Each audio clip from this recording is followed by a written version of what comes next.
বেশিরভাগ মুক্ত করেছি সেই সংসদ ভবনের সামনে আমরা গণতান্ত্রিক প্রক্রিয়ায় সেই সংসদ ভবনে যাওয়ার জন্য আজকে আমরা মানিক মিয়া এভিনিউতে এসে দাঁড়িয়েছি।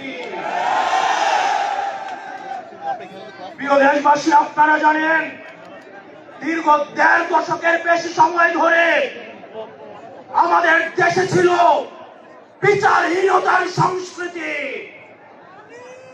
লগি বৈঠা থেকে শুরু করে ২০০৯ সালে আমাদের দেশের যারা ডিফেন্স অফ ফার্স্ট লাইন পিডিআরদেরকে আপনারা দেখেছেন কিভাবে ভারতীয় আগ্রাসনের মধ্য দিয়ে হত্যা করা হয়েছে।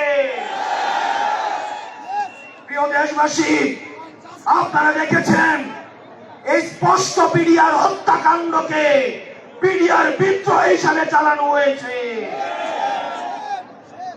আপনারা দেখেছেন শাপলা চত্বরে আমাদের দাড়ি টুপিওয়ালা ভাইদের উপরে রাতের অন্ধকারে কিভাবে জেনোসাইড চালানো হয়েছে।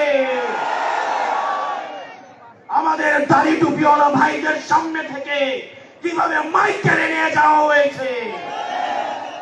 প্রিয় দেশবাসী, আপনারা দেখেছেন বাংলাদেশে কিভাবে রাতের ভোট, কিভাবে দিনের ভোট রাতে চালু করার সংস্কৃতি চালু হয়েছে, দামি ইলেকশন চালু করা হয়েছে।